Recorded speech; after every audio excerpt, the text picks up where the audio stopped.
New Zealand বনাম বাংলাদেশের খেলা চলছে। আমরা আজকে দর্শক গ্যালারিতে বসে খেলা উপভোগ করছি। সুপ্রিয় দর্শক মণ্ডলী, আমরা খেলাটি উপভোগ করছি এবং সাথে সাথে দোয়া করছি আজকে আমাদের এই জন্মভূমি, আমার সোনার বাংলা যেন অবশ্যই জয়ী হয়।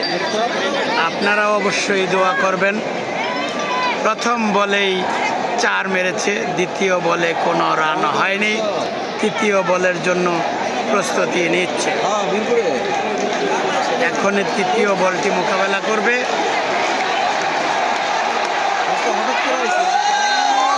ওয়াও, ধরে ফেলেছে। 4 হয়ে যেত যদি না ধরতো। যাই হোক, আমি দর্শক গ্যালারিটি একদম কানায় কানায় পরিপূর্ণ দেখতে পাচ্ছেন। বৃষ্টি বিঘ্নিত খেলা, কিছু ওভার কমিয়ে দিয়েছে, তবুও গ্যালারিতে তিল ধারণ করার মতো ক্ষমতা নেই, তবুও আছে। আমার সাথে সফর সঙ্গী আছে আমাদের জিয়া পরিষদের টঙ্গী পশ্চিম থানার সম্মানিত সভাপতি জনাব আরাফাত চৌধুরী লিটু ভাই। ভাই, আপনি কিছু বলেন, আজকে কিসের খেলা, কোথায় দেখছেন এবং কিভাবে? আজকে বাংলাদেশ বনাম নিউজিল্যান্ড T20 খেলা চলতেছে অলরেডি। বৃষ্টি বিঘ্নিত কারণে এতক্ষণ বন্ধ ছিল, এখন আবার শুরু হয়েছে।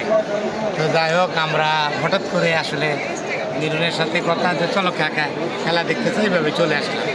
আসলে আমরা রাস্তা থেকেই চলে আসছি, আগের কোনো প্রোগ্রাম ছিল না, এবং যখন আসি তখন অনেক বৃষ্টি, খেলা হবে কিনা তাও জানি না। এক হচ্ছে, ভালো লাগতেছে, একসাথে হচ্ছে অনেকদিন পর আবার খেলা। সকাল দর্শককে ধন্যবাদ যারা দেখতেছে, এবং মাঠে বাংলাদেশ বনাম নিউজিল্যান্ড তাদেরকেও ধন্যবাদ। বাংলাদেশ জয়ী হবে এই প্রত্যাশা রেখে সকল সমর্থকদেরকেও ধন্যবাদ জানাই আমার পক্ষ থেকে। আসসালামু আলাইকুম।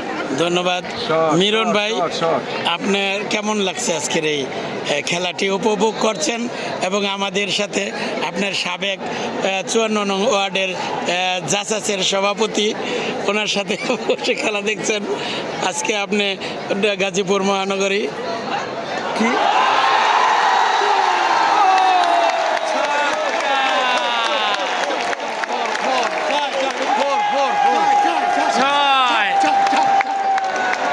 আসলে ছক্কা না ভোর আমিও জানি না।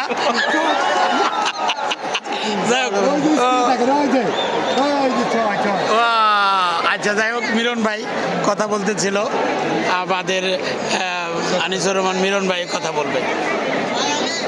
এইমাত্র আমরা দেখলাম একটা ছক্কা পিটিয়েছে বাংলাদেশ, অসাধারণ একটা অনুভূতি। আশা করছি বাংলাদেশ আজকে জিতবে। যদিও 3টা উইকেট অলরেডি পড়ে গেছে, কিন্তু যেই জুটি এখন মাঠে আছে তারা যদি ঠিকমতো খেলতে পারে, ইনশাল্লাহ আমরা মনে হয় এগিয়ে যাব, এই আশাবাদ ব্যক্ত করছি।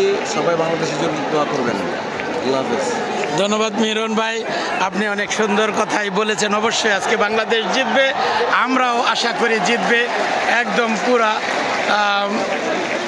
গ্যালারির দর্শক আনন্দে উৎফুল্লিত আজকের এই খেলা দেখে। আশা করি পরবর্তীতে এই খেলা আমরা আমাদের এই ফেসবুকের মাধ্যমে আমাদের যে দর্শক মণ্ডলী আছে তারা অবশ্যই আমাদের এই খেলা সবাইকে ধন্যবাদ, সকলকে ধন্যবাদ। ধন্যবাদ লিটু ভাইকেও। আল্লাহ হাফিজ।